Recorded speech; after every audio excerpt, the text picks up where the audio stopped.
bonjour à tous et bonjour Sylvain. Nous accueillons aujourd'hui Sylvain Thilon, CEO et fondateur de Tilki, qui va nous présenter ce webinaire de chez Incentive, de notre série de webinaires Incentive Futuro Sales. Alors, bon, j'avais quelques questions pour démarrer. Premièrement, qui es-tu et qu'est-ce que Tilki? Alors, rebonjour à tous, Sylvain, entrepreneur commercial feignant, créé une première boîte il y a 15 ans d'accessoires de coiffure que j'ai planté au bout de 6 ans, notamment parce que j'ai mis 3 ans à aller voir ma voisine Brigitte qui tenait un salon de coiffure en face de mes bureaux et où j'ai été incapable de pousser sa porte et d'avoir potentiellement un nom à mes propres produits. Donc une catastrophe en commerce et évidemment ça s'est fini au tribunal avec des dettes et des procès. Une deuxième boîte après dans le conseil en formation qui édite notamment les vidéos Dessine-moi l'écho. Et dans ce cadre-là, j'ai plutôt trouvé ça cool d'aller vendre, d'aller chercher des clients. Je trouve ça super excitant de trouver un nouveau prospect, de prendre un rendez-vous avec lui. Parce que quand on l'a, c'est top. De l'écouter pendant 2 heures, exprimer ses besoins, ses problèmes, ses difficultés. Et quand en plus on a l'offre qui répond à ses besoins, franchement là je suis au top. Bon, il restait toujours une phase en fait dans la relation commerciale qui m'énervait un peu, c'est qu'à la fin de cet échange, il me dit souvent, Sylvain, envoie-moi une offre qui rappelle tout ce que tu m'as présenté là, parce que ça m'intéresse, je vais en parler avec mon associé, avec mon acheteur, avec mon collègue, et on revient vers toi très vite. Sauf que je perdais toutes données à ce moment-là, et que généralement, il me rappelait pas. Et tant que moi, je le harcelais pas à l'appeler 12 fois, il me donnait pas de réponse. Donc j'avais plein d'offres dans le frigo, ou je l'appelais tous les jours et ça le saoulait, et moi, ça me saoulait aussi. Du coup, c'est à ce moment-là que j'ai créé Tilki, qui est un tracker de documents invisible et légal qui me permet de savoir comment mon prospect regarde mes docs, quelle page il regarde, est-ce qu'il regarde que mon prix ou est-ce qu'il regarde toute ma proposition, est-ce qu'il le transfère bien au collègue comme il me l'avait annoncé en rendez-vous. Et donc on a démarré comme ça. Tilki, c'était à la base un outil de tracking des documents commerciaux. Aujourd'hui, c'est un logiciel de tracking de tous les documents stratégiques, qu'ils soient commerciaux, marketing, que ce soit de la facture. Enfin, on peut traquer à peu près ce qu'on veut avec plein de cas d'usage différents. Voilà un peu qui nous sommes.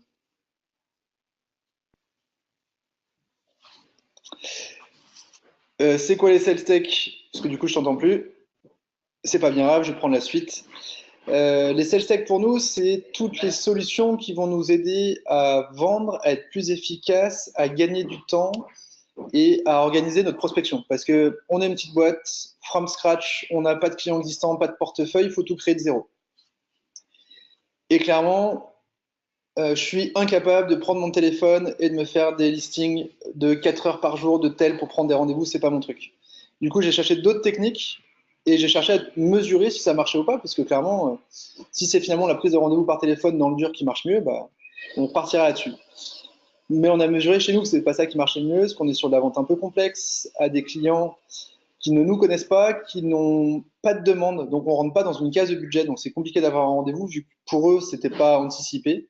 Donc voilà, on a trouvé d'autres choses et on a mis en place tout un processus avec une quinzaine d'applications liées les unes avec les autres pour optimiser nos ventes, faire gagner du temps à nos commerciaux et les rendre plus efficaces. Pour moi, les sales tech, ce sont des logiciels qui aident les commerciaux à être plus efficaces au quotidien.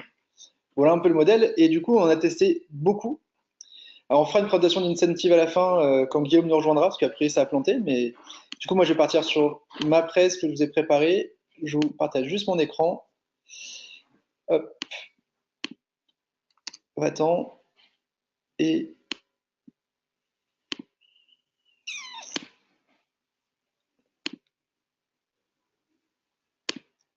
normalement, vous devriez voir mon écran. Vous pouvez commenter, poser des questions dans le chatter qui est en bas à droite normalement du GoToWebinar qui s'est ouvert sur votre ordi. Donc n'hésitez pas s'il y a des questions, comme ça j'essaierai d'y répondre au fur et à mesure. Alors je me suis présenté déjà et je vais vous expliquer un peu quelles sont les solutions qu'on a pu mettre en place et quelles sont celles qui peuvent vous aider. Alors ça c'était moi quand j'avais des coups de fil à faire, ça me rendait dingue. Première chose, je vous ai dit, on part de zéro, on n'a pas de clients existants, il faut qu'on crée nos propres fichiers de prospection et donc soit qu'on génère du lead, soit qu'on sache qu'on trouve des cibles à aller chercher. Au quotidien, nous utilisons Corporama, qui est un annuaire géant où vous allez pouvoir cibler par secteur, par région, par taille en nombre de salariés, par taille en termes de chiffre d'affaires, par type d'activité, euh, enfin, par activité sur Twitter presque, par nombre d'appels d'offres qui ont été publiés. Et nous, par exemple, on va très bien travailler dans le monde de la banque assurance. Je vais vous montrer à quoi ça ressemble, Corporama. Et ça va nous sortir une liste d'entreprises où il y a, pour nous, un potentiel intérêt, parce qu'on a identifié que c'était des secteurs où on fonctionnait bien. C'est un outil qui, alors je vais vous préciser à chaque fois ça, qui est compliant avec les règles de RGPD qui arrivent le 25 mai. C'est-à-dire que Corporama en tant que tel n'est pas illégal. C'est votre usage qui peut en effet qui peut être illégal. On en reparle après. Disons que je vais chercher les assurances. Alors, ils sont où? Je ne sais même plus. Là, ils sont là, finance, assurance. Je vais chercher. Moi, je travaille très bien avec les courtiers, notamment. Je ne veux que ceux qui sont en Rhône-Alpes, parce que je suis assez chauvin, et qui ont un chiffre d'affaires minimum d'1 million d'euros, parce qu'en dessous, clairement, pas assez équipé, pas assez efficace pour nous. Jusqu'à 100. Au-delà, c'est aussi d'autres problématiques. J'ai ciblé ma recherche. Je vais chercher, et ça va indiquer le nombre d'entreprises. Donc, il y a 190 sociétés en Auvergne-Rhône-Alpes qui sont agents ou courtiers en assurance, qui font plus d'1 million d'euros de chiffre d'affaires. Notamment Altis, que je connais bien. UAF Life Patrimoine, je ne les connais pas du tout. Alors, qu'est-ce qu'ils font, eux? Donc, je vous montre un peu comment ça marche et à quoi ça ressemble, hein. Donc, ça me donne l'adresse, ça me donne leur chiffre d'affaires, 29 millions d'euros de chiffre. Ils sont 82, top. C'est-à-dire qu'ils ont des équipes commerciales. Ils commencent à se structurer un peu. J'ai déjà les numéros des standards potentiellement, mais c'est pas par là que je vais passer. C'est une boîte qui va bien. Bon, la plupart des assurances, ça va plutôt bien. Ils font du résultat, donc ils ont des sous. Ils ont plein de fonds propres, donc ils peuvent acheter cher. J'ai accès à leur site internet. Et à droite, je vois que le chiffre est en progression. C'est bien que la renta est très bonne et que l'ancienneté est plutôt bonne. Je vois leurs dernières actus. Ça peut me permettre de trouver une intro parfois pour des mails si je vois quelque chose d'intéressant là-dessus. Mais là, dans ces messages-là, je vois pas grand-chose que je peux utiliser. Et est-ce qu'ils ont fait des tweets? Bah, il y a des tweets, mais bon, qui me tentent pas trop. Ok, on a identifié cette société qui peut nous correspondre. Derrière moi, ce qui va m'intéresser dans cette boîte-là, c'est les commerciaux, directeurs marketing. Et je peux les chercher directement depuis Corporama. Ça va m'indiquer tous les gens sur les réseaux sociaux qui sont dans ces secteurs-là dans l'entreprise, comme Jennifer Chan, hein, que je ne connais pas. Et j'ai accès directement à leur compte LinkedIn. Du coup, je vais aller qualifier un peu cette personne pour voir si c'est un prospect pour moi ou pas. Bonjour Jennifer. Donc vous voyez, je ne suis pas en relation avec elle, je ne la connais pas du tout. Bon, elle n'est pas beaucoup sur les réseaux sociaux, donc on va voir si je trouve des infos. Ok, responsable du business développement, pour moi, c'est le top. Est-ce que j'ai son mail pro qui arrive? Bah, a priori, son mail pro, c'est jennifer.chan@ca-assurance.com. Donc bonne nouvelle, je vais pouvoir lui envoyer un mail pro. Et on va avancer dans la présentation. En fait, le mail pro, je vais le récupérer avec un outil qui s'appelle prospect.io. Alors, qui est lui pas GDPR compliant, parce que en gros, ça va vous donner des informations d'ordre privé sur les gens, comme leur mail, par exemple. Après, c'est tout votre usage qui va être fait à partir de ces mails qui peut être ou pas responsable dans le cadre de cette nouvelle loi. Tant que vous envoyez un seul mail et que vous harcelez pas vos prospects, enfin vos interlocuteurs, vous avez le droit d'envoyer un mail à quelqu'un. Surtout si vous le présentez de façon un peu intelligente, du type bonjour, mademoiselle, madame Chan, nous travaillons dans des secteurs très connexes. En plus, on connaît déjà bien vos agents, vos courtiers, où on travaille avec tel agent à Lyon ou ailleurs. Il a augmenté son taux de transformation, il a amélioré ses ventes, il a réorganisé son équipe commerciale avec Tilki. Est-ce que vous auriez un quart d'heure pour que j'explique comment il a fait et voir si ça peut être adaptable à d'autres agents de votre réseau? On n'est pas directement sur la vente d'un produit, on est aussi là pour lui apporter de l'information, lui apporter du contenu et voir s'il y a un intérêt. Donc, je retourne dans ma presse. Donc moi, j'utilise beaucoup Corporama. Je vous ai montré un peu. Alors, je n'ai pas montré jusqu'où on peut aller, parce que sur cette fiche-là, à droite, vous avez vu que j'ai un autre logiciel qui s'ouvre qui s'appelle Lusha, Lusha.co, qui est redoutable et qui surtout va me permettre de trouver les téléphones directs et les téléphones portables de la plupart des interlocuteurs sur LinkedIn, même quand ils ne sont pas beaucoup sur LinkedIn, parce que vous voyez que Jennifer a que 427 contacts et que sa fiche n'est pas tant remplie que ça. Je clique dessus, j'ai son portable direct, son numéro de fixe et ses mails perso que je n'utiliserai pas évidemment, j'irai plutôt sur ses mails pro. Je vous rappelle que je ne suis pas en contact avec Jennifer, je suis de niveau 2, donc je ne peux pas normalement lui parler par LinkedIn. Sans être moi-même en premium ou quoi que ce soit, j'ai toutes ces infos. Lusha est évidemment RGPD pas compliant du tout. C'est un logiciel israélien complètement illégal qui a acheté des bases de données volées ou tombées du camion ces dernières années de Facebook et de LinkedIn, parce qu'à l'époque, ce n'était pas très sécurisé, et ils ont réussi à récupérer toutes ces données. Après, il y a plein d'autres techniques d'acquisition de ces données, mais en gros, ils voulaient revendre. Et du coup, moi, je n'ai pas de compte professionnel sur Lusha. Lusha, c'est gratuit jusqu'à 5 recherches par mois, et ça me suffit largement pour l'instant pour contacter des gens. J'utilise très peu les portables. Mon directeur commercial l'utilise un peu plus pour contacter des directeurs commerciaux qui n'arrivent pas à joindre par mail ou par LinkedIn. Il leur envoie généralement des textos après 18h30 en disant j'arrive pas à vous joindre, est-ce que vous avez 5 minutes à m'accorder? Et généralement, ce texto a un taux de transfo qui est très très bon. Parce qu'il leur parle de façon assez directe, ils sont assez surpris qu'on arrive à trouver leur portable.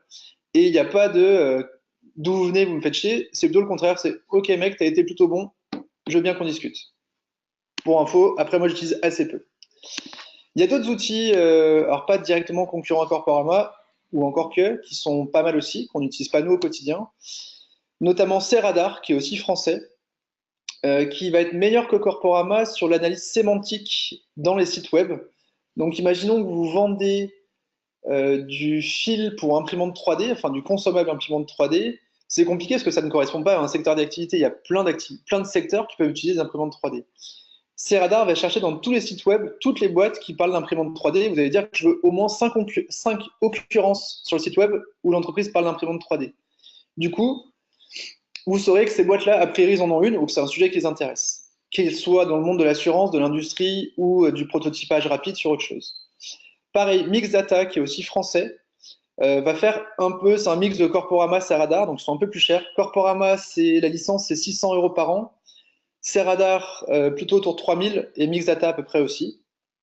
Mais vous aurez des données un peu plus complètes, vous aurez plus d'infos. Nous, ça a peu de sens dans notre activité, mais ça peut être bien pour les vôtres. Renseignez-vous auprès d'eux. D'autres idées. Azalid, GetQuanti et Visibly sont des solutions qui vont détecter les visiteurs de votre site web. Ils vont identifier les entreprises qui viennent sur votre page, voire potentiellement même les interlocuteurs qui viennent vraiment sur votre page. Quel intérêt? Si vous voyez que le directeur commercial de l'entreprise UAF Life Patrimoine qu'on a vu tout à l'heure vient sur votre site et qui font 2-3 pages et qui s'arrêtent à la page des prix et qui s'en vont, c'est peut-être qu'il y a un besoin chez eux, que vous ne les connaissiez pas, qu'ils sont arrêtés à ça parce qu'ils ont vu un prix qui était soit cher, soit pas clair pour eux. Si vous prenez contact avec eux, il y a des chances qu'ils vous reçoivent. Donc c'est un outil assez génial pour trouver des idées de prospection. Pareil, moi j'utilise pas parce que savoir qu'une personne du Crédit Agricole Rhône-Alpes est venue sur mon site, c'est pas simple de partir dans le dur à fond là-dessus. Et du coup, alors j'ai déjà utilisé pour me trouver des idées en me disant je sais que dans les banques il peut y avoir un intérêt, donc je vais taper tous les directeurs commerciaux des grandes banques pour voir s'il y a vraiment un intérêt ou pas. Mais ils vont pas identifier toutes les connexions, toutes les visites. Ils sont autour de 18 à 20% des visites sur votre site qui vont être identifiées. Donc voilà un peu comment ça peut vous aider. Il y a des activités où je sais que ça marche très très bien. Autre idée, BuiltWith, qui est là en bas à droite, qui est une solution qui va identifier comment les sites web de vos prospects sont faits, enfin de vos prospects ou pas d'ailleurs. Par exemple, nous, on est intégré dans Salesforce. Je peux aller chercher sur Internet tous les formulaires de contact des sites web qui envoient les infos vers Salesforce. Si votre site web envoie des infos vers Salesforce, j'imagine que vous êtes Salesforce en CRM, donc vous êtes des potentiels prospects pour moi. Voilà comment BuiltWith peut être utilisé. Mais vous pouvez imaginer par techno, en fait, même par type de site. Est-ce qu'il est fait sous PHP, sous WordPress, sous Ruby? Ça peut vous donner des idées de prospection. Il y a aussi Bypass, des copains parisiens très très bons qui vont analyser ce qui se passe sur les réseaux sociaux. Donc soit vous voulez suivre Dans vos prospects, vous avez Orange et dans vos clients, vous avez SFR. Bah, vous allez pouvoir faire du suivi sur des personnes. Et si vous voyez que votre interlocuteur SFR, il vient de changer de job et qu'il passe chez Orange, pour vous, c'est une super opportunité pour intégrer votre outil chez Orange ou intégrer votre offre chez Orange parce que vous savez qu'il y a quelqu'un qui vous connaît déjà qui passe à la concurrence. Inversement, si cet interlocuteur, vous vous rendez compte qu'il rentre en relation avec votre concurrent direct, bah, vous serez aussi alerté. Si vous avez mis dans vos prospects il y a Orange et que vous voyez que Orange vient de lancer Hello Bank, on a beaucoup entendu parler à la télé, et que pour vous, il y a un sujet sur cette activité-là, ça peut être un moyen de reprendre contact avec votre interlocuteur, bypass et vous dire, bah, tiens, il a communiqué sur son LinkedIn comme quoi Orange vient de lancer Hello Bank. Vous pouvez lui envoyer un petit message de félicitations et ça vous fait une nouvelle entrée, une nouvelle discussion. Voilà comment ça peut être utilisé en prospection.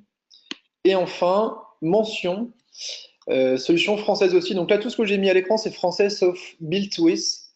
Mention qui va récupérer tous les mots-clés qui vont être sur Google, Facebook, Twitter, que vous avez déterminés. Donc vous voulez toutes les boîtes qui parlent d'imprimante 3D. Soit ils en ont acheté une, soit ils ont fait un communiqué dessus. Ça va vous sortir toutes les infos. Et il y a un algorithme un peu intelligent qui va vous sortir les blogs, qui va vous sortir les magazines qui vont parler de ce sujet, ce que vous en fichez, et qui va vous mettre que les informations d'entreprises qui sont pour vous des moyens de prospecter. Mention est un super outil si on sait utiliser et si on est capable de traiter beaucoup d'infos, parce que très vite vous aurez beaucoup d'infos, il faut savoir les bosser.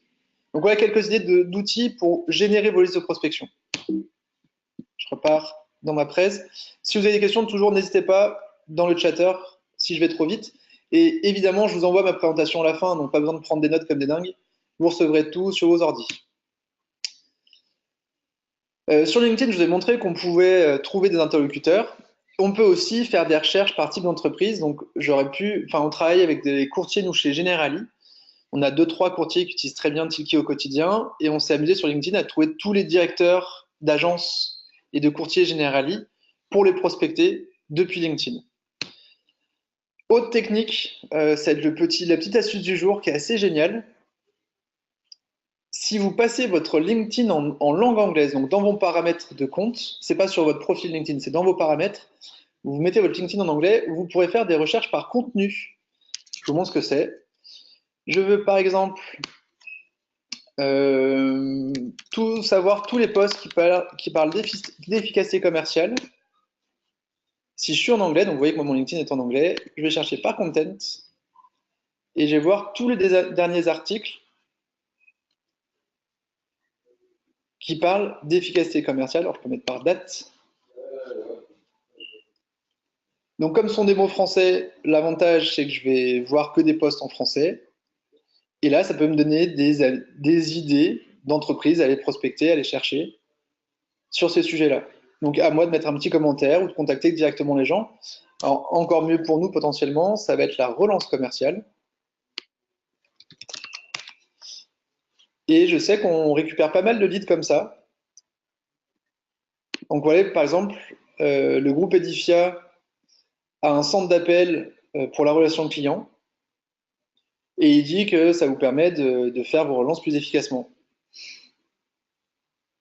Bah moi, pour 100 devis relancés, je peux vous faire beaucoup moins cher que ça. Donc, à moi de soit lui peut devenir distributeur Tilki, soit je peux essayer de choper les gens qui ont liké. Donc, par exemple, je vois les deux qui ont liké. Brigitte et Soueli. Alors, peut-être que Soueli, c'est de la boîte. Et DCF Quimper. Bon. Là, il n'y a pas grand-chose à récupérer. Mais par contre, moi, ça peut être un intérêt que je contacte Edifia pour qu'il soit distributeur de ma solution. Euh, voilà, par exemple, il y a des jobs où on dit qu'il y a la relance commerciale à faire. Et tout ça, pour moi, sont des prospects potentiels. Ça, c'est l'astuce du jour. L'autre astuce, c'est inscrivez-vous dans des groupes LinkedIn sur justement les DCF, dans mon cas à moi, hein, sur Salesforce. Tous les utilisateurs de Salesforce France vont être dans des groupes sur LinkedIn. Et pour moi, ce sont tous des prospects potentiels que je peux aller travailler derrière intelligemment, pas en mode bourrin, pas en mode robot. Je vais faire des mails assez personnalisés, assez courts, avec pas mal d'humour dedans pour essayer de générer cette relation et de créer cette connexion. Évidemment, si vous travaillez sur l'Allemagne, par exemple, parce que on est en train d'ouvrir une filiale là-bas, c'est pas LinkedIn, mais c'est Xing qui fonctionne là-bas. Et ça, c'est plutôt cool. Est-ce que Steve, je sais que tu es en ligne. Si tu as des questions, si tu as envie de m'arrêter, tu peux aussi m'envoyer des textos. Pour l'instant, personne n'ose me parler, mais si je vais trop vite. Voilà, donc, il faut s'adapter à chacun des pays. Et les mêmes outils que je vous ai montrés, Corporama, Azaïd et autres, ont leurs concurrents ou les mêmes sur l'Allemagne, sur l'Angleterre, sur les États-Unis, puisque c'est souvent organisé par pays, parce qu'il faut avoir accès aux sources INSEE de chaque pays ou aux sirènes de chaque entreprise. Et c'est difficile d'avoir une seule et même solution pour le monde entier. Maintenant qu'on a identifié plein de cibles, plein de prospects, il faut les contacter. Alors, je vous l'ai dit au début, moi je suis un commercial un peu feignant. J'aime me simplifier la tâche et je vais du coup beaucoup utiliser cet outil prospect.io dont on parlait tout à l'heure, qui va me permettre de trouver l'email des gens sans savoir faire des recherches Google pendant 2 heures et qui me permettra d'envoyer un premier mail personnalisé depuis ma boîte mail à moi pour au moins essayer de tenter un contact. Au bout de X jours, si ce mail n'a pas été lu ou pas répondu ou pas cliqué, ça m'enverra une alerte pour que je contacte autrement par LinkedIn ou par téléphone ou autrement. On a des taux d'ouverture et des taux de retour assez élevés. On est de l'ordre de 14% des mails envoyés où on a une réponse et on a une demande de rendez-vous ou autre. Pour récupérer les emails des gens, potentiellement le meilleur outil aujourd'hui, il est français aussi, il s'appelle hunter.io. Donc souvent, nous, quand on trouve un mail dans prospect.io, on va le vérifier dans Hunter, qui est potentiellement gratuit aussi, jusqu'à 550 recherches par mois ou un truc comme ça.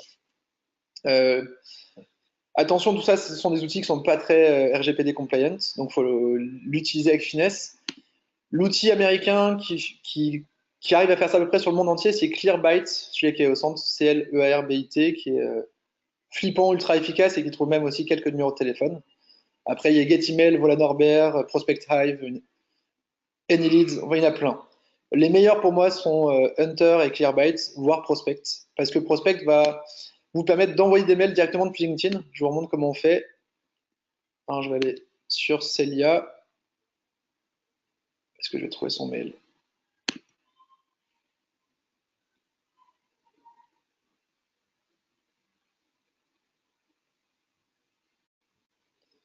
Il me cherche son mail. Et s'il me le trouve, derrière, je pourrais directement, depuis sa fiche LinkedIn, lui envoyer un mail que j'ai pré-préparé. Bon, là, il rame. C'est pas grave. Ah, bah, il arrive. Donc, j'ai son mail. A priori, c'est ça. Je vais le sauvegarder et derrière, ça va me proposer d'envoyer une campagne. C'est aussi simple que ça, donc c'est pour ça que j'ai utilisé cet outil-là. En France, vous avez aussi Datananas qui fait ça. Vous avez aussi Enelids, Mixmax, alors qui n'est pas français, Mailchimp, ou Lemlist, qui est le nouveau qui arrive, qui n'est pas très cher et qui est français aussi, qui a l'air pas mal, donc ça vaut le coup de tester du Lemlist, même s'ils sont un peu moins efficaces que les autres, ils sont beaucoup moins chers pour l'instant. Prospect.io, nous sommes sur un abonnement autour de 59 € par mois pour 1000 contacts. Et franchement, avec 1000 contacts, ça nourrit largement 5-6 commerciaux par mois, parce que sur les 1000 contacts, on va avoir que 50 ou 100 réponses avec des propositions de rendez-vous. Mais 100 rendez-vous à traiter dans le mois, c'est déjà un sacré boulot pour nous. Je vous l'ai dit, si on n'arrive pas à contacter par mail, on utilise Lusha. Donc, est-ce que j'ai des choses sur Celia? Voilà, je ne connaissais pas ces gens, je n'ai pas préparé le truc. Je suis niveau 3 avec elle, je ne la connais absolument pas, mais j'ai son numéro de portable qui apparaît. Bon, comme j'ai que 5 numéros gratuits, que j'en ai déjà consommé un pour vous tout à l'heure, je ne vais pas prendre celui-là. Et potentiellement, si j'ai besoin de contacter Celia, je peux trouver son portable du coup sur Lusha. Il est ici. Pareil, pas de GDPR compliance, donc à utiliser avec parcimonie et faire très attention. Autre outil que je trouve très cool, plutôt que d'envoyer des mails avec des propositions de créneaux, vous envoyez 3 créneaux, aucun ne convient à votre interlocuteur, donc il vous répond avec 3 créneaux qui ne vous conviennent pas toujours, et ça reporte et ça fait des chaînes de mails ultra chiantes. Voire un jour, votre prospect vous répondra même plus parce que ça le saoule de vous proposer des créneaux qui ne vous vont pas. J'utilise Calendly qui se connecte à votre Google Calendar ou votre Office 365 Calendar. Et en gros, vous allez pouvoir dire, moi, je veux bien des rendez-vous tels que le mardi matin, jeudi matin. Parce que le reste de la semaine, je vais être en déplacement, je vais vraiment faire d'autres choses. Et du coup, votre interlocuteur ne verra que les créneaux dispo entre 9h et 12h le jeudi matin et le mardi matin sur les 4 prochaines semaines. Et c'est lui qui choisira le créneau qui l'arrange, sachant que si un autre prend un créneau, ça disparaît des créneaux disponibles. Il ne sait pas ce que vous avez entre 10h et 11h mardi prochain. Il a juste le créneau 9h-10h ou 11h midi et pas le créneau 10h-11h. Franchement, un outil qui est assez simple, qui est magique, qui est même gratuit si on laisse la marque Calendly, si vous voulez un truc complètement personnalisé. C'est payant de l'ordre de 10 € par mois, donc ça va, c'est pas trop cher. En produits français, vous avez Byte In et MyGladys, qui est aussi super efficace, qui est top MyGladys aussi si vous devez prendre des rendez-vous avec plusieurs personnes, où en gros, vous allez dire, je veux un rendez-vous entre 12h et 14h sur les 4 prochaines semaines. Ça récupère toutes les plages dispo dans votre agenda entre 12h et 14h et dans celle de vos interlocuteurs. Du coup, ça vous proposera à la fin en disant, bah, on a vu que chez vous trois, c'est jeudi 14 février où potentiellement vous êtes tous dispo. Du coup, est-ce que ça vous va bien? Mais c'est MyGladys qui va faire la recherche, vous n'aurez même pas à inscrire quoi que ce soit dedans. Il n'y a que celui qui a préparé le rendez-vous qui aura mis les plages où il voulait un rendez-vous. Il y a aussi Doodle à l'ancienne ou You Can Book Me qui est américain, qui est très bien. Moi, j'utilise Calendly comme je vous l'ai dit.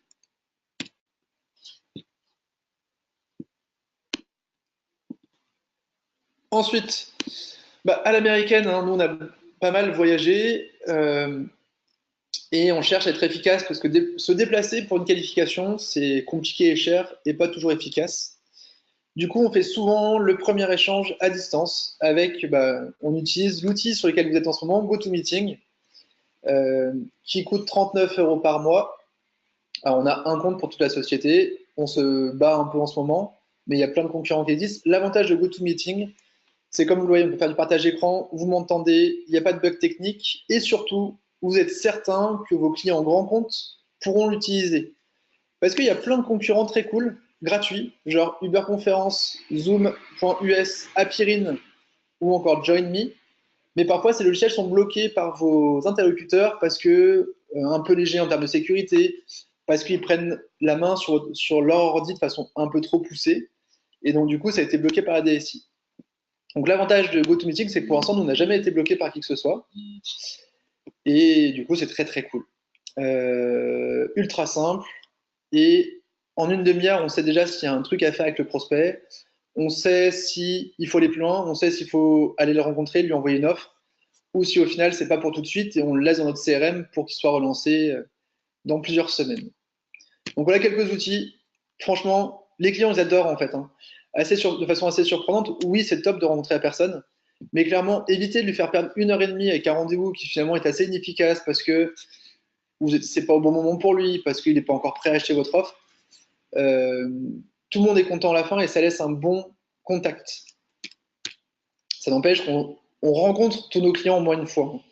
Mais généralement, c'est une fois. Sur les 3 contacts qu'on fait, il n'y a qu'une fois on est en physique et les 2 autres fois on est à distance. Et à distance, on peut signer des contrats à 20 000 €. Ça le fait très bien. Ça nous arrive encore cette semaine. Ça pose problème à personne. Je les avais rencontrés une première fois et maintenant on gère tout à distance. Et évidemment, je vous ai un peu raconté Tilki au tout début. On utilise nous notre logiciel au quotidien, donc je ne vais pas vous faire toute la presse, qui est GDPR compliant. C'est la seule solution de tracking de documents invisibles et légale en Europe.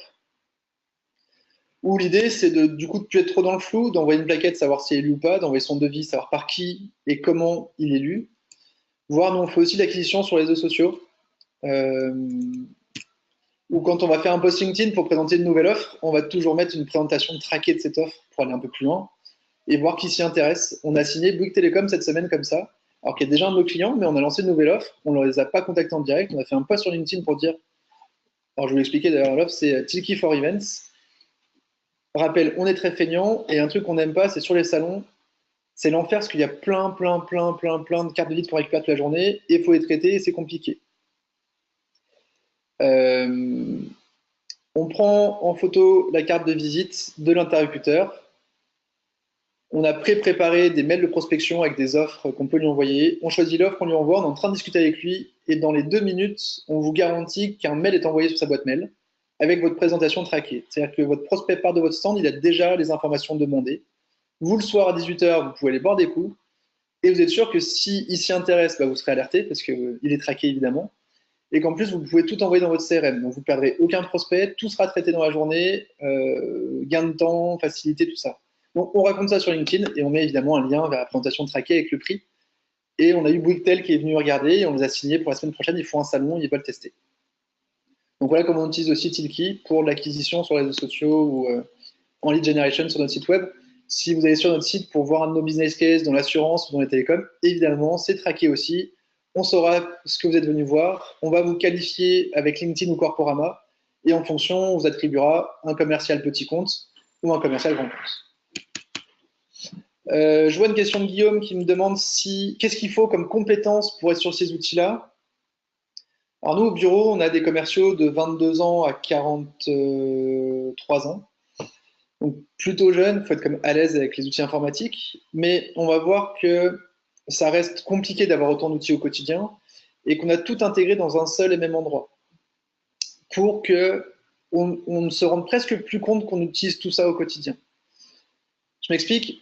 Déjà, on a aussi un outil CRM. Alors, on est en train de changer, mais pour l'instant, on utilise Pipedrive, qui est RGPD compliant. Et ça, c'est un vrai sujet aussi. Faire attention au logiciel qu'on utilise. Parce qu'on veut suivre notre pipe, savoir les gens qu'on a contactés, les gens avec qui on a eu un rendez-vous, les gens avec qui on a envoyé un devis, les gens avec qui on est en égo, ceux qui ne nous répondent pas et ceux avec qui c'est perdu. Et ça nous permet d'identifier un peu notre pipe commercial et savoir ce qu'on va vendre dans les prochains mois.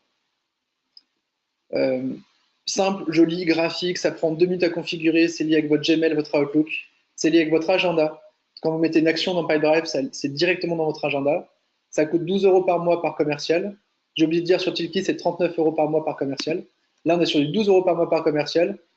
Et même des gens qui n'ont jamais vu de CRM et qui n'aiment pas trop ça, franchement, c'est graphique, simple, joli. Et ça apporte tout de suite du contenu et des éléments au quotidien. Et Pipedrive, c'est pas tant un outil de reporting pour le boss qu'un outil pour le commercial au quotidien, un peu comme Tilki. Du coup, nous, la prise en main était très simple sur cet outil.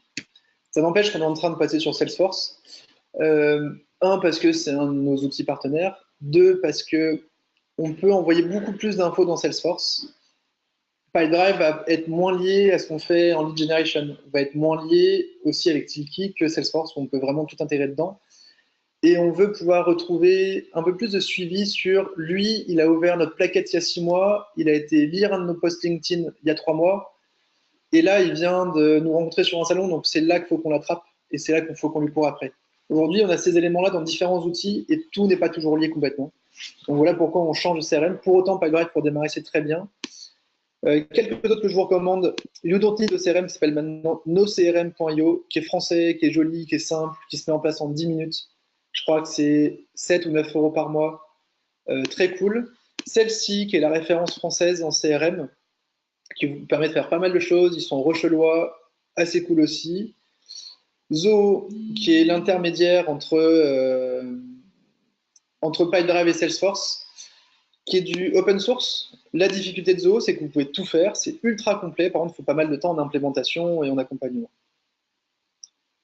Enfin, 2 autres outils très basiques dans Gmail, Streak. Alors là, je ne suis pas sûr que ce soit GDPR compliant, je n'ai pas regardé.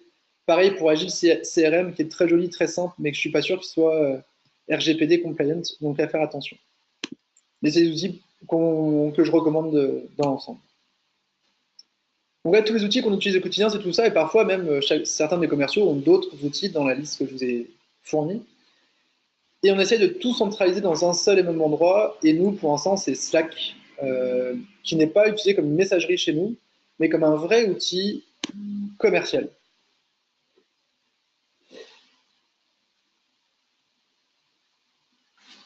Je vous montre mon Slack, s'il arrive. Dedans, on a dès quelqu'un lit une de nos propositions commerciales, dès quelqu'un lit un de nos devis, une de nos plaquettes, dès quelqu'un télécharge un de nos livres blancs, dès que quelqu'un parle de nous sur Twitter, dès qu'il y a quelqu'un qui utilise Tilki pour la première fois, on va le remercier et le féliciter. Dès qu'il y a quelqu'un qui paye, parce que pareil, on va le remercier et le féliciter. Dès que quelqu'un se désabonne, pour pouvoir l'appeler et savoir ce qui se passe et pourquoi il se désabonne. Voilà, on va essayer de traquer tout ce qui se passe autour de Tilki pour que tout le monde puisse prendre aussi. Par exemple, moi, j'ai fait ce matin une autre conférence et il y a déjà des gens qui sont en train de regarder la présentation que je leur ai envoyée. Et du coup, mes collègues ont accès à ces éléments dans Slack sans avoir accès à mon compte Tilki et peuvent contacter directement ces gens-là pour savoir s'ils veulent une démo, s'ils veulent plus d'infos. Bon, mon Slack c'est en train de s'ouvrir, je vais vous montrer. Ah, il arrive. Hop, allez. Vous voyez bien mon écran.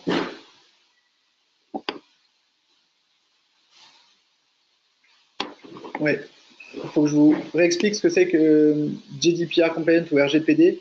C'est la loi qui arrive le 25 mai sur la protection des données et sur sur la possibilité de vos interlocuteurs de vous demander de tout effacer, d'effacer toutes leurs traces.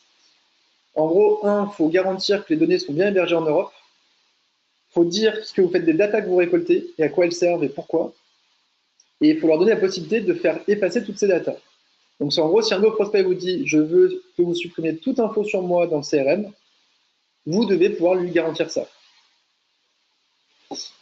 Je vous montre mon Slack. Et du coup, il faut faire attention aux outils américains qui ne sont pas toujours hébergés en Europe, qui ne vous proposent pas de supprimer des prospects facilement dedans ou des données facilement dedans.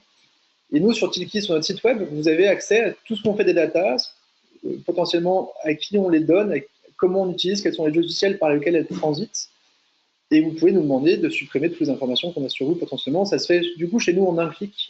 Et c'est ça normalement que la loi exige demain, sachant que, en gros, la loi n'a pas tant changé sur ces sujets-là, parce que c'était déjà un peu ça qui était écrit, sauf que demain, l'entreprise qui ne peut pas faire ça, elle risque une amende de 4% de son chiffre d'affaires. Donc là, il y aura des grosses sanctions qui vont arriver à partir de fin mai. Alors, en tant que petite boîte, on est peu impacté. Pour les entreprises PME, TI ou startups qui ont levé beaucoup de fonds ou grands groupes, clairement, il y a un vrai sujet, il faudra faire très attention à ça. Du coup, là, je vous montre dans mon Slack. Donc là, c'est Intercom, c'est notre outil, on communique avec les clients. Et dès qu'un client nous parle sur le site web ou dans l'application Tilki, ça arrive là, donc on sait qu'il faut leur répondre, on peut répondre directement depuis Slack. Là, c'est dès que quelqu'un lit une de nos offres commerciales. Donc là, je vois par exemple que Wavestone, à qui j'ai envoyé une offre revenue tout à l'heure, donc il faut que je l'appelle. Là, c'est toutes les discussions entre devs et quand ils font des tests sur leur code. Donc vous voyez qu'il y a des infos sur ce qui se passe dans l'application. Là, c'est dès qu'on a un nouvel inscrit sur notre offre Tilki for Jobs qui permet de traquer ses CV lettres de motive. Là, l'idée pour nous, c'est de voir s'il n'y a pas une entreprise qui vient ici, parce qu'on va la mettre sur l'offre payante et pas sur l'offre gratuite. On a ici tous les gens qui téléchargent livre blanc, plaquettes ou autres, et du coup, c'est qualifié. Vous voyez qu'il y a une petite enveloppe, donc ça a été traité par quelqu'un. Là, tous les gens qui parlent de nous sur Twitter. Donc, si vous voulez tester, alors, si quelqu'un veut parler de Tilki App sur Twitter, bah, ça arrivera ici. Comme ça, tout le monde le verra en interne. Toutes nos interactions avec Salesforce, c'est ici.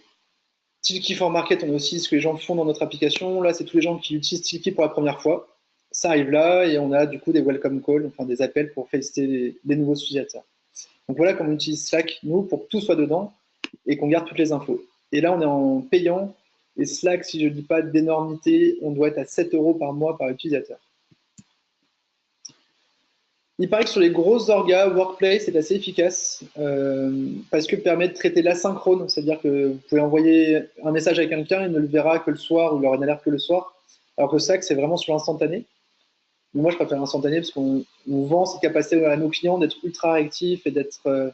Quand ils ouvrent notre offre, on les appelle dans les 3 minutes et c'est ça qui fait le charme du truc. Il y a aussi Windows Team, Yammer ou HipChat.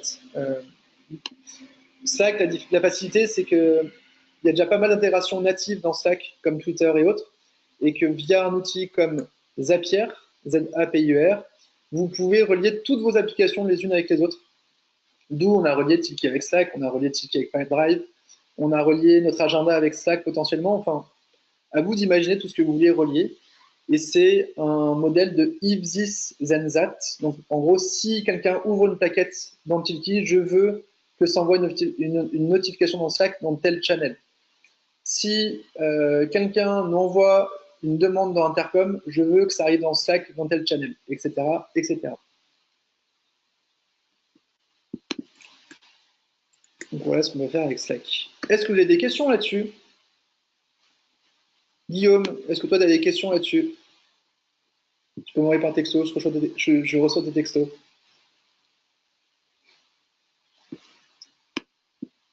Pas trop pour l'instant. N'hésitez pas à m'envoyer un message hein, si besoin. Tout ça, ça paraît magique et ultra compliqué. Clairement, nous, c'est quelque chose qu'on a fait évoluer au quotidien. Il y a des nouveaux outils qui arrivent régulièrement. Il y a des nouvelles techniques qui arrivent au quotidien. Tous mes commerciaux font un peu de la veille aussi, regardent ce qui se passe. Après, c'est moi le plus appétant à ça, j'adore ça. mais pour autant, on peut changer notre process si on voit qu'il y a d'autres modèles existants. Et comment on fait ça? C'est qu'on mesure tout. Bon, attendez, je reviendrai à ça après, à la fin. Parce que c'est très joli, mais est-ce que ça marche vraiment? Je vous ai fait des exemples déjà comme quoi je trouvais les coordonnées de quelqu'un que je ne connaissais pas très facilement. Je pourrais vous montrer les exemples de quand on contacte, le nombre de retours qu'on a.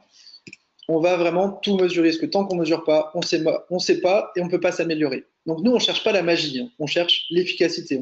On n'est pas vendeur de stratégies commerciales ou de process commerciaux. On est vendeur d'un éditeur, d'un logiciel qui s'appelle Tilki, mais on utilise nous-mêmes plein de logiciels au quotidien pour nous faire gagner du temps et gagner en efficacité pour nos équipes. Qu'est-ce qu'on mesure régulièrement? Vas-y, Guillaume. Oui, je voulais te remercier pour toutes ces informations très intéressantes. Et voilà, alors peut-être quelle est ta vision de l'organisation commerciale du futur, vraiment globalement, avec et comment ne pas se perdre dans tous ces outils pour En fait, les outils, il faut qu'ils disparaissent. Au quotidien, il faut qu'on les voit même plus. Ils sont juste une aide. Donc, ça doit être complètement intégré dans vos logiciels, donc dans votre Gmail, dans votre Outlook, ou dans votre Salesforce, ou dans les logiciels que vous utilisez vraiment. Clairement, ça ne doit pas être un effort supplémentaire et ça ne doit pas vous défocuser de vos objectifs et de votre intérêt principal. Après, nous, en termes d'organisation commerciale, on a choisi une organisation commerciale pour l'instant sans trop de hiérarchie, enfin sans hiérarchie du tout, et même sans manager, où les gens sont assez autonomes, ils ont des objectifs à atteindre, des objectifs d'équipe à atteindre. Les commissions commerciales sont partagées entre les commerciaux en grande partie, ce qui fait qu'il y a beaucoup d'entraide et de partage de savoir-faire, d'excellence ou d'apprentissage au quotidien au sein de la boîte. Et ça, c'est un modèle, et en plus, c'est eux-mêmes qui vont recruter, et c'est eux aussi qui vont dire, là, Sylvain, lui, il colle pas dans l'équipe, et donc, pas sûr qu'il faut qu'on le garde. Dans les 2 premiers mois, j'aurai vite les retours. Pourquoi? Tout simplement parce que comme il leur partage les commissions, si le nouveau, il fait pas les efforts qu'il faut, on va me demander de pas le garder. Par contre, s'ils disent on veut le garder, ils partagent leur com et 2, ils s'engagent à le faire performer parce qu'ils ont tout intérêt à ce que lui génère beaucoup de com à terme. D'accord. Donc, on essaie de créer un modèle un peu différent où les commerciaux, alors, nos clients sont que des grands comptes principalement, mais ils vont faire un peu de lead gen. J'en fais beaucoup moins. Ils en font un peu aussi, ils sont formés à ça, ils savent faire. Ils vont faire un peu de prospection dans le dur, ils savent faire aussi. Ils vont assurer leur rendez-vous, gérer les négos et accompagner le client pendant les 3 premiers mois pour garantir qu'il utilise. On a, nous, un taux de désabonnement de 3,15% par an qui est assez faible, qui fait qu'une fois que l'utilisateur est sur Tilki, on sait qu'il ne partira pas. Et le commercial suit toute la chaîne. Après, dans l'équipe commerciale, il y en a qui sont meilleurs sur certains bouts de la chaîne et ils peuvent tous faire appel les uns aux autres parce que tout le monde est commissionné sur la vente qui vient d'être faite. Du coup, tout le monde est concerné par le sujet et pour grandir, aujourd'hui, on est 25 dans la boîte, enfin 28. Et il y a 10 commerciaux sur la France, 5 commerciaux sur l'Europe. Pour grandir, il faudra qu'on crée des équipes. Parce que ça, ce n'est faisable que dans une équipe où on connaît tous ses collaborateurs, on leur fait complètement confiance, tous ses collègues, et on leur fait entièrement confiance. Donc je pense qu'on va créer des équipes de 10-15 maximum qui vont s'organiser sur des secteurs d'activité ou sur des offres pour que ce soit reproductible. D'accord. Et les commissions, quand un client revient pour la 2e année, 3e année, est-ce que les commerciaux sont intéressés à ça ou pas du tout? Que sur la partie d'upsell. Que s'il revient en disant j'avais 100 utilisateurs l'année dernière, j'en ai 120 maintenant. Okay. Sur les 20 supplémentaires, tu es commissionné, mais pas sur les 100 qui reviennent. Super. Bon, et autrement, pour finir, quelle est ta vision de l'organisation commerciale du futur, vraiment, à 5 ans, à 10 ans? Les commerciaux ne seront pas, pour moi, plus uniquement des purs vendeurs qui vont assurer que l'acte de vente et que la négociation.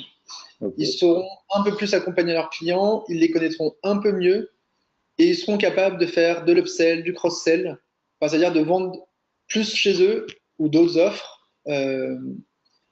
Et ils sauront utiliser toutes les datas qu'on récupère du web, de LinkedIn et autres pour les accompagner au mieux en douceur. Ce sera moins des bourrins à imposer des offres. Ils seront beaucoup plus là en sachant que l'offre apporte vraiment quelque chose et que le client va être satisfait. Il y aura une recherche de satisfaction beaucoup plus grande.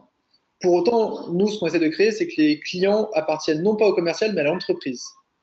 Parce qu'il y a ce partage de commission, parce que tout le monde est au courant des ventes, et qu'on ne veut pas qu'un client soit attitré à Ludovic, Lidéric ou Sylvain.